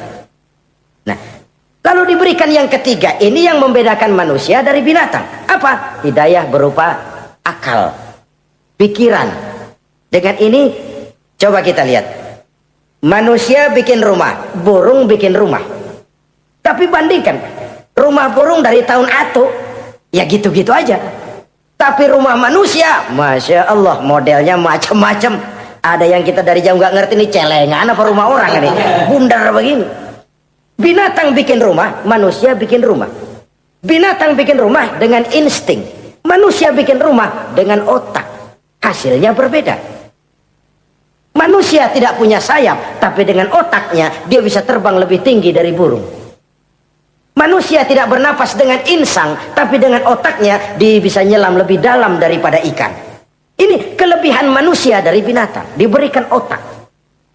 Belum cukup rupanya otak, karena otak ini penemuannya relatif. Apa yang dianggap hari ini benar, besok udah nggak benar. Apa yang hari ini otaknya bilang baik, besok dia bilang jelek. Apa yang hari ini otaknya bilang katakan jelek, besok dia bilang baik. Yang relatif tidak bisa dijadikan pegangan. Maka Allah lalu memberikan yang keempat, Hidayatuddin namanya, petunjuk berupa agama. Diberikan insting, diberikan panca indera, diberikan otak, lalu diberikan agama. Turun para rasul yang 25 itu yang merupakan mata rantai yang berkaitan, tidak terpisah. Misi samawi, semuanya sama, bersumber dari Allah yang satu itu. Setelah agama datang, masih ada yang lebih penting. Apa? Hidayah yang disebut taufik. Persesuaian kehendak antara kita dengan Allah. Kalau taufik tidak datang, kalau taufik tidak dapat, Kan'an saja anak Nabi Nuh kufur. Anak Nabi tidak dapat taufik namanya itu. Agama turun, bapaknya Nabi. Bapaknya Nabi. Azar, ayahnya Nabi Allah Ibrahim, tidak mendapat taufik. Lalu Abu Jahal, Abu Lahab, pamannya Nabi, tidak mendapat taufik. Lalu istrinya Nabi Lut tidak mendapat taufik. Bayangkan ini, anak Nabi, paman Nabi, bapak Nabi, istri Nabi. Taufik inilah yang hak prerogatif Allah. Insting semua dikasih, panca indera semua dikasih, otak semua dikasih, agama kepada semua diturunkan. Tapi taufik ini hak prerogatif Allah. Lah kita ini bersyukur, ponakan Nabi aja bukan dapat taufik. Tidak sekedar mendengar Islam, mendengar agama, tapi mengikuti agama itu sendiri. Inilah institusi-institusi yang diberikan Allah kepada kita. Jadi kalau sudah begini lengkap, manusia, nih aku kasih, tempuh jalan ini, masih salah juga, dasar sableng. Pantas kalau Allah mengadili. Pantas kalau Allah memberikan sanksi. Kenapa? Rasul udah turun, otak dikasih, panca indera dikasih, peringatan dikasih, masih salah juga. Pantas dong kalau diadili. Kecuali kalau Allah nggak nurunin apa-apa. Hidup dah selagu-lagu lu sono. Mau guling, mau gupak, terserah deh. Kalau begitu, lalu ada pengadilan, nggak adil. Ini institusinya lengkap kok. Pantas kalau Allah mengadakan pengadilan di akhirat. Pantas kalau Allah meminta kita pertanggungan jawab. Komplit begini rupa. Nah, termasuk di dalamnya kita percaya kepada yang gaib ini. Bahwa ada yang tidak nyata di balik yang nyata ini. Ada yang kita percaya kebaikannya. Ada yang kita percaya sekedar percaya saja. Kayak setan, iblis, kita percaya adanya. Tapi kan nggak wajib ngikutin. Termasuk mempelajari ilmu-ilmunya setan, ilmu-ilmunya iblis. Tenung, santet, nujum-nujuman, ramal-ramalan, itu kan ilmu-ilmunya setan, ilmu-ilmunya iblis. Belajar saja pun jangan, belajar saja pun nggak boleh, apalagi sampai mengamalkannya. Karena tatkala kita belajar apalagi mengamalkan, kita sudah bersekutu dengan setan dan iblis. Nauzubillah summa nauzubillah. Ini yang pertama. Jadi orang yang bertakwa itu sifatnya yang pertama, dia percaya kepada yang gaib. Di balik yang nyata ada yang tidak nyata. Lah, saudara-saudara, jangankan yang alam seperti ini ya, alam kubur, alam akhirat. Masih di alam nyata ini saja ada sesuatu yang hanya kita bisa rasakan tapi nggak bisa kita lihat, nggak bisa kita pegang. Contohnya angin. Ada tuh, kita rasain tapi kan nggak bisa kita pegang. Bentuknya bagaimana kita nggak tahu. Wah, merah Pak. Kenapa? Buktinya dikerok. Itu mah merah kerokan, bukan warna angin merah. Sesuatu yang ada tapi hanya bisa kita rasakan. Pedas, makan cabai pedas. Pedas itu ada, tapi kan abstrak. Mana sih pedasnya? Nggak bisa kita pegang, nggak bisa kita lihat, tapi kita rasain. Oh, itu yang hijau mah cabai, Mang. Pedasnya mana pedasnya? Sesuatu yang cuma ada rasa, tanpa bentuk, tanpa bisa kita jamah. Ini satu langkah untuk mengantar kita memahami yang gaib. Yang masih dalam alam nyata saja ada sesuatu yang kita cuma merasakan adanya, tapi kita nggak bisa lihat, kita nggak bisa pegang. Makanya ada orang tanya, Pak, itu kalau orang mati dibacain Fatihah di sono apa pahalanya nyampe tuh? Saya jawab, kalau ente nggak percaya mati dulu dah. Mati dulu, bacain Fatihah, tungguin di sono. Kalau nggak nyampe balik lagi kemari. Long bagaimana hal-hal yang kayak begitu? Wong sholat saja kita nggak tahu sholat kita diterima atau tidak oleh Allah. Kita puasa, kita hanya melaksanakan. Allah mau terima apa tidak kita nggak tahu. Itu yang nyata-nyata, apalagi sudah berkaitan dengan hal-hal yang gaib. Ini sifat yang pertama, orang yang bertakwa, alladzina yu'minuna bil ghaib, dia percaya kepada yang gaib. Alam kubur itu ada, alam akhirat ada, malaikat ada, jin ada, surga ada, neraka ada, dan lain sebagainya. Satu. Yang kedua, orang yang bertakwa itu wa yuqimunas shalah. Setelah percaya kepada yang gaib, mereka juga mendirikan sholat. Nah, mari kita lihat ayatnya. Selalu yang berkaitan dengan sholat itu kalimatnya yuqimunas shalah. Mendirikan sholat. Bukan mengerjakan. Gak ada ayat i'malis sholah, if'alis sholah, kerjakan sholat, gak ada. Selalu aqimis sholah, dirikan sholat. Kenapa? Kata para ulama, kalimat mendirikan ini mengandung makna istimrar, mengandung arti kontinuitas, ada kelanjutan. Mendirikan sholat artinya mengerjakan sholat dengan betul, selesai sholat, ajaran sholat diterjemahkan dalam kehidupan. Itu artinya mendirikan sholat. Nah, kalau dilihat dari sisi ini, banyak di antara kita yang sudah mengerjakan sholat, tapi belum mendirikan sholat. Sebab mendirikan istimrar, ada kesinambungan. Selesai sholat, ajaran sholat diterjemahkan di tengah-tengah kehidupan bermasyarakat. Sehingga sholatnya punya refleksi. Sholatnya punya bias dalam membentuk kepribadian dirinya. Ini kadang-kadang rancu. Yang sembahyang dia, yang nyolong dia. Yang baca Quran dia, yang fitnah orang dia. Yang sedekah dia, yang nyolong dia juga. Ansip bingung bagaimana mutusinnya. Kalau mendirikan sholat mengandung arti kesinambungan, selesai sholat, ajaran sholat diterjemahkan dalam kehidupan. Apa? Banyak tentunya. Misalnya sholat melahirkan sikap rendah hati, melahirkan keikhlasan, melahirkan sifat jujur, melahirkan sifat disiplin, dan lain sebagainya. Dan itu diterjemahkan dalam kehidupan.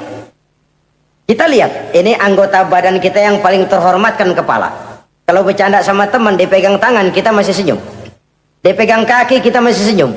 Tapi kalau pala dikeplakin, jengkel bukan main. Kenapa? Al-Mukarram itu adanya di sini. Otak, di kepala. Tapi kepala yang kita hormati ini ketika sujud di hadapan Allah sama rendahnya dengan telapak kaki kita. Allahu Akbar. Yang besar cuma Allah. Manusia, kepala sama rendah dengan telapak kaki. Kesadaran ini membias, selesai sholat, kembali ke masyarakat, sombongnya hilang. Apalagi ikhlas. Sholat itu kan lillahi ta'ala. Orang mau puji apa tidak, enggak soal. Orang mau bilang ini, mau bilang itu, soal lain. Yang penting ini saya kerjakan lillahi ta'ala, karena Allah saja, bukan karena yang lain. Disiplin. Sehari semalam 5 kali kita lapor kepada Sang Maha Komandan. Bagaimana tidak akan tercegah dari perbuatan yang keji dan munkar? Seorang prajurit saja, kalau sehari semalam 5 kali dia lapor kepada komandannya, saya yakin dia tidak akan sempat melaporkan yang tidak baik. Pantas kalau Al-Quran memberikan jaminan solat mampu mencegah manusia dari perbuatan yang keji dan munkar. Masih ada yang tanya, Pak, katanya sembahyang mencegah orang berbuat jahat. Iya, teman saya kok sembahyang nyolong ayam. Bagus, sembahyang nyolong ayam. Coba nggak sembahyang, nyolong motor. Gedean lagi yang dicolong. Dan sebenarnya itu bukan jawaban, itu cuma logika saja. Yang benar adalah solatnya belum berfungsi. Dia baru mengerjakan solat, belum mendirikan solat. Inilah yang kalau kita jujur mau bicara, inilah problem kita sekarang ini. Mengislamkan orang Islam. Bagaimana dari mengerjakan solat kita menjadi mendirikan solat. Agar solat itu membuahkan hasil berupa pembentukan kepribadian di tengah-tengah kehidupan sosial kemasyarakatan. Kalau tidak, ya sekedar terjebak kepada rutinitas. Pergi haji begitu, pulang haji bikin gila. Masuk Ramadan begitu, selesai Ramadan ya tetap begitu. Ibadah tidak memberikan bias dalam pembentukan pribadi. Itulah sebabnya digunakan kalimat yuqimunas sholat, mendirikan sholat, yang mengandung arti berkesinambungan. Selesai sholat, jiwa dan semangat, ajaran dan filsafat sholat diterjemahkannya dalam kehidupan sehari-hari. Saudara-saudara kaum muslimin rahimakumullah. Sifat yang ketiga dari orang takwa adalah wa mimma razaqnahum yunfiqun. Mereka menginfakkan sebagian dari rizki yang diberikan Allah kepada mereka. Rizki menurut definisi yang diberikan para ulama kita, ar-rizqu bima'na al-'ata hissiyan kana aw ma'nawiyan. Rizki adalah pemberian, baik yang abstrak maupun yang konkret. Selama ini kita sering mengartikan rizki hanya dalam bentuk uang, sehingga rizki kita dibatasi oleh pengertian kita sendiri. Padahal tidak cuma uang, ilmu adalah rizki, jabatan dan kedudukan adalah rizki, otoritas dan wibawa juga rizki, anak, istri, suami juga rizki. Ketika ayat ini mengatakan wa mimma razaqnahum yunfiqun, mereka menginfakkan sebagian dari rizki, yang dimaksud di sini adalah rizki yang konkret dalam bentuk materi, uang, benda dan lain sebagainya. Orang yang bertakwa sadar benar, dari Allah rizki datang, ke jalan Allah rizki dibelanjakan. Semakin kita rajin membelanjakan rizki di jalan Allah, biasanya akan semakin mengalir rezeki dari Allah. Semakin bakhil kita, kadang-kadang rezeki juga malas deketin kita.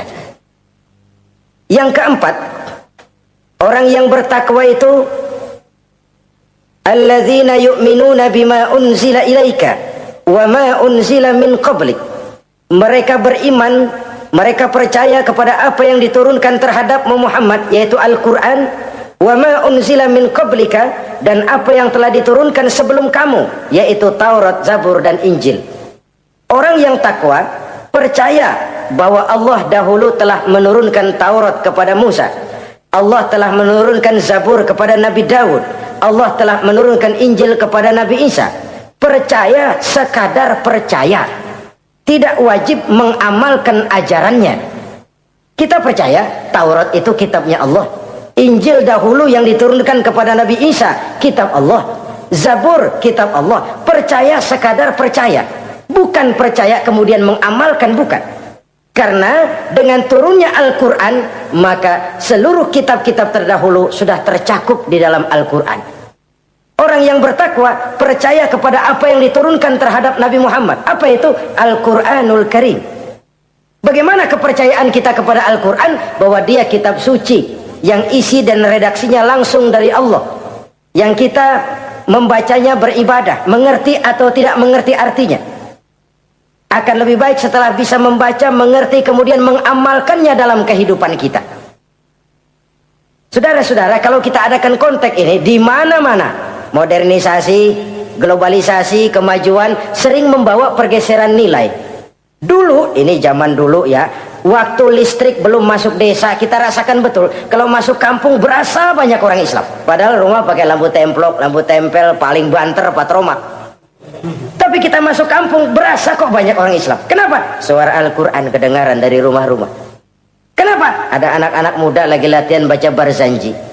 Kenapa? Ada patayat, santri-santri wanita lagi baca solawatan. Kenapa? Nenek-nenek lagi ngapalin sifat 20 sembari nyisik. Wujud artinya ada, maka mustahil zaman dulu. Terjadilah modernisasi, listrik masuk desa. Apa yang kita lihat? Rumah pada terang. Terus televisi main gede-gedean. Lalu radio kaset main kenceng-kencengan. Tergeserlah suara Al-Quran, apalagi solawatan, apalagi barzanjian. Apa tidak boleh? Ya boleh saja. Apa tidak bagus? Ya bagus saja. Tapi kalau harus menggeser, apalagi menggusur nilai-nilai positif, itu yang kita prihatin. Kan Nabi mengingatkan, la tattabi'anna sunnana man kana qablakum shibran bi shibrin wa zira'an bi zira'in. Kamu akan ikuti tingkah laku orang-orang sebelum kamu. Cuma ikut-ikutannya nggak berasa. Sejengkal, lalu sehasta, lalu semeter, lalu 3 meter.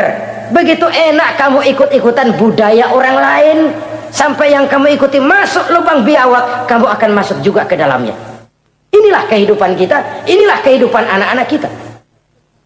Jujur mereka lebih kenal Valentine Day daripada Muharram. Anak-anak kita, anak-anak muslim, kalau kita menghitung Muharram sampai Zulhijjah nggak hafal. Kalau Januari sampai Desember, anak-anak kita bangun tidur hafal. Muharram sampai Zulhijjah, jangan anaknya, bapaknya keder. Kita hanyut oleh budaya-budaya yang, ya bukan saya katakan bukan tidak baik, tapi kalau harus menggeser, apalagi menggusur yang ada kaitannya dengan nilai agama, ini kan ironi.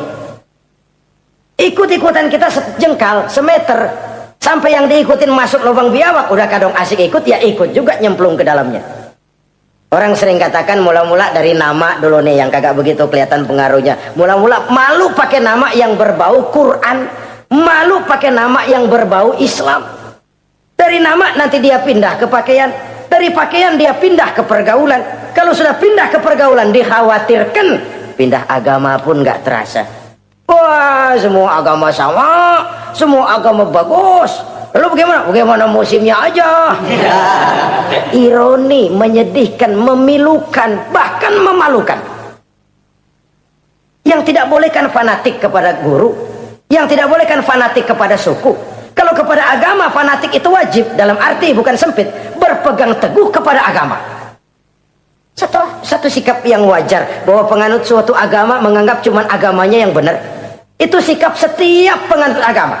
Orang Kristen begitu, orang Hindu begitu, orang Buddha begitu. Kenapa kalau orang Islam begitu lalu dianggap ekstrim? Sebagai Muslim saya yakin cuma Islam yang benar. Kristen juga akan bilang begitu, Kristen yang benar, Buddha juga akan bilang begitu. Ini fanatisme dan wajar penganut suatu agama menganggap cuma agamanya yang benar. Yang lain juga bersikap begitu, tapi kalau Islam saja yang bilang ekstrim katanya. Dunia internasional sendiri kadang-kadang kalau sudah ekstremis, teroris, kok cepat sekali alamatnya ke Islam. Saudara-saudara kaum muslimin rahimakumullah, saya kembali kepada soal kita. Begitu enak kamu ikut-ikutan, yang kamu ikuti masuk ke lubang biawak, kamu akan ikut juga masuk ke dalamnya. Maka hati-hati bergaul, maka hati-hati memilih teman, maka baik teman pergaulan, lebih-lebih teman hidup. Karena orang sering bilang cinta itu love is blind katanya ya. Cinta itu kotok, cinta itu buta, cinta itu lamur, nggak bisa bedain coklat, nggak bisa bedain yang lain-lain. Orang sering kehilangan pertimbangan. Demi cinta akidah terjual, demi cinta akidah tergadai. Tidak ada kemalangan yang paling malang kecuali kalau kita harus berpisah dengan akidah. Sebab itu modal dasar. Nah, orang yang bertakwa, dia beriman kepada Al-Quran. Beriman kepada Quran artinya apa? Menjadikan Quran sebagai imam dan dia sebagai makmum. Konsekuensinya makmum harus ikut imam. Selain Quran dia percaya kepada Injil, kepada Zabur, kepada Taurat. Dilihat dari sudut ini, umat Islam itu lebih toleran loh. Orang lain yang megang Injil nggak bakal percaya kepada Quran. Orang lain yang memegang Taurat nggak akan percaya kepada Quran. Tapi orang yang megang Quran, dia percaya kepada Injil, dia percaya kepada Taurat. Dari sudut ini kan kita lebih toleran. Allah dahulu menurunkan Injil kepada Isa. Yang Injil itu yang kita percaya. Yang Allah turunkan kepada Isa. Yang Allah turunkan Taurat kepada Musa. Bukan yang telah terkena intervensi dan investasi manusiawi. Dan percaya pun terbatas percaya kepada adanya, bukan kepada mengamalkannya. Kenapa? Karena ordenya udah lewat. Kita percaya Bung Karno adalah presiden pertama Republik Indonesia. Tapi kan udah lewat. Udah lewat. Kita percaya Bung Karno presiden pertama Republik Indonesia. Tapi kan udah lewat, udah selesai. Begitulah kita mempercayai Taurat, mempercayai Injil. Ada, kita percaya. Tapi kan udah selesai misinya. Yang berlangsung sampai akhirat nanti adalah Al-Quranul Karim. Orang yang bertakwa meyakini itu. Ini yang keempat. Yang kelima, wabil akhirati hum yuqinun. Mereka yakin, orang bertakwa ini, kepada adanya akhirat. Ah, kalau itu kan gampang, semua orang juga yakin. Loh, bukan sekedar yakin, sekedar percaya. Yalah, percaya kepada Allah, percaya kepada akhirat. Pokoknya percaya. Bagaimana? Ya begitu, pokoknya percaya. Bukan itu. Kepercayaan yang memberikan refleksi. Iya ya, akhirat ada. Ada hidup sesudah mati, ada akhirat sesudah dunia. Saya memang benar kepengen cepat kaya, tapi kalau nipu orang nanti di akhirat bagaimana? Ini loh. Saya memang benar kepengen cepat naik pangkat, tapi kalau mesti jilat atas injak bawah, sikut kiri kanan, teman jadi lawan, lawan jadi teman, di akhirat saya bagaimana? Ini loh percaya akhirat itu. Saya memang benar kepengen cepat kaya, tapi kalau makan renten nanti di akhirat bagaimana? Kepercayaan yang mewarnai gerak kehidupan. Kalau percaya sekedar percaya, yang buta campur budak juga percaya akhirat ada. Tapi kan kepercayaan yang memberikan refleksi, mewarnai gerak hidup kita. Loh, enggak gitu. Orang yang percaya akhirat itu gayanya enggak gitu. Orang yang percaya akhirat itu sikapnya enggak gitu. Orang yang percaya akhirat jalannya enggak gitu. Orang yang percaya akhirat ngomongnya enggak asal ngomong. Kepercayaan yang memberikan refleksi terhadap gerak hidup. Nah, ini refleksi dari sifat-sifat takwa. Saudara-saudara, kalau itulah sifat-sifat orang takwa, lalu terhadap mereka yang takwa ini, karunia apa yang diberikan Allah? Apa keutamaan mereka? Mari kita kutip beberapa ayat. Pertama, ini janji Allah ya. Wa may yattaqillaha yaj'al lahu makhraja. Siapa yang bertakwa kepada Allah, maka ia akan diberikan jalan keluar dari segala macam kesulitan. Masya Allah. Orang takwa itu kan orang yang dekat dengan Allah. Kalau sudah dekat dengan Allah, everything is running well. Apa yang nggak selesai? Impossible, kata otak. Tidak mungkin, kata rasio.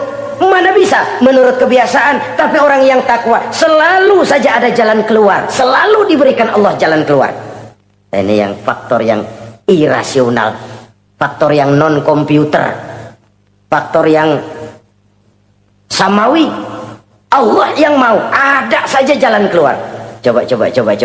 Waktu terjadi peristiwa hijrah, Masya Allah, Rasulullah itu sudah dikepung rapat rumahnya, pagar betis. Jangan manusia, tikus saja nggak bisa lewat. Rapat di pagar betis. Kesepakatan sudah jelas, membunuh Muhammad bersama-sama. Apa yang terjadi? Ketika Nabi keluar, buka pintu.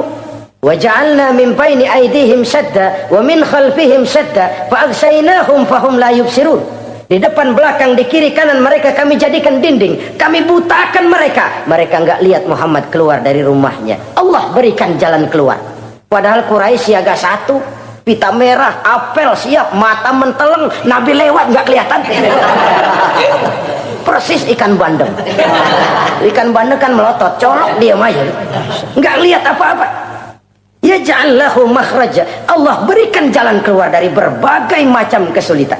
Sesuatu yang menurut kita, aduh udah dah nyerah dah, nggak bisa dah. Tapi orang yang takwa kepada Allah, Allah janji, Allah lah yang janji ini. Yaj'al lahu makhraja. Allah akan berikan jalan keluar dari segala macam kesulitan. Kenapa? Dia dekat dengan Allah. Orang yang kayak begitu yang kita takut itu. Doanya ngebul kata anak-anak. Permohonannya didengar, ratapannya dipenuhi. Allah berikan dia jalan keluar. Ada saja jalan keluarnya. Ini keistimewaan pertama dari orang yang takwa itu. Lah kalau Allah yang ngasih jalan keluar, siapa yang bisa mencegah jalan orang kayak begitu? Di pagar betis lolos, di Gua Sur Quraisy sampai ke Gua Sur mencari Nabi. Kalau mereka nengok aja kelihatan. Apa yang terjadi? Dilalah, dadakan. Burung bertelur di bibir goa, laba-laba bikin sarang di bibir goa. Quraisy mikir kalau Muhammad masuk kemari telur berantakan, rumah laba-laba hancur nih, nggak mungkin dia ke sini, cari ke tempat lain. Rumah laba-laba yang rapuh menggagalkan usaha Quraisy yang gagah perkasa. Yaj'al lahu makhraja, Allah berikan jalan keluar. Ini yang pertama.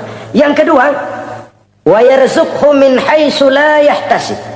Allah berikan rezeki dia, orang yang takwa ini, dari jalan yang tidak disangka-sangka. Rezekinya mengalir. Kenapa? Dia dekat dengan Allah. Allah maha kaya. Kadang-kadang nih orang kerjaannya sujud doang sama ngangkat tangan, rezekinya ada aja. Allah yang kaya. Allah yang maha tahu. Orang yang takwa walaupun gajinya kagak ada, penghasilannya gede. Allah yang memberi. Jangan lupa itu, ada gaji ada penghasilan. Kalau gaji pun ada ukurannya. Kadang-kadang ada orang gajinya kecil, penghasilannya gede. Umpamanya jadi lurah musim gusuran. Itu penghasilan. Kalau gaji bisa diukur, tapi penghasilan gede lah. Kalau semeter komisinya sekian kan gede tuh penghasilan. Ada juga yang memang gaji gede, penghasilan gede. Ini pejabat-pejabat yang banyak sikutannya tuh. Saudara-saudara kaum muslimin, orang yang bertakwa itu yarzuqhu min haitsu la yahtasib. Allah berikan rezeki lewat jalan yang dia nggak sangka-sangka. Ada aja jalannya. Nggak punya duit tapi haji bisa pergi. Nggak punya duit tapi ya hidupnya wajar. Tamu datang balahan. Pernah itu ada tamu di Jawa Timur sana datang ke rumah seorang kiai. Ratusan tamu dikasih makan semua. Padahal kiai rumahnya gede. Tamu ada yang dalam hatinya nyeletuk, nih kiai bisa ngasih makan orang satu rombongan banyak begini, duit dari mana ini? Dalam hatinya, disamperin sama kiai, kamu jangan buruk sangka, ini rezeki halal. Bukan cuma rezeki, dia bisa ngerti hati orang. Mukasyafah, Allah bukakan apa yang Allah nggak bukakan buat orang lain. Ini karunia, dan itu hanya mungkin dengan takwa. Itu tadi, komitmen kepada perintah Allah, menjauhi larangannya. Mukasyafah, dibukakan pintu oleh Allah. Dia bisa lihat yang orang nggak lihat, dia bisa tahu yang orang lain nggak tahu. Udah nggak bisa main-main kalau ketemu orang begini. Ini udah high class ini di sisi Allah. Ini yang kedua, rezekinya ngalir lewat jalan yang nggak sangka-sangka. Yang ketiga, wa may yattaqillaha yaj'al lahu min amrihi yusra.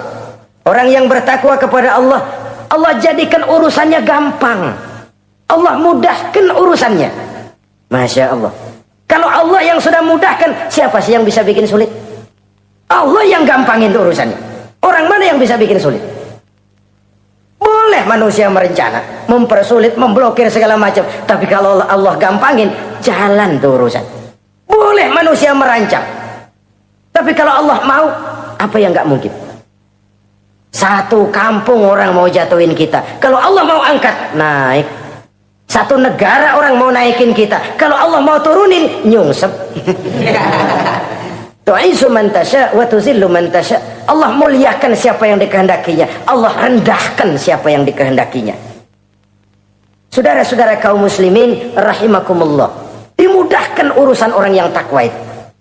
Jadi kalau ingin urusan kita dimudahkan oleh Allah, konsepnya cuma takwa. Kembali kepada komitmen, laksanakan yang diperintah, jauhi yang dilarang. Itu saja. Apalagi keutamaan orang takwa itu, wa may yattaqillaha yukaffir anhu sayyi'atihi wa yu'azzim lahu ajra. Siapa yang bertakwa kepada Allah, dihapuskan segala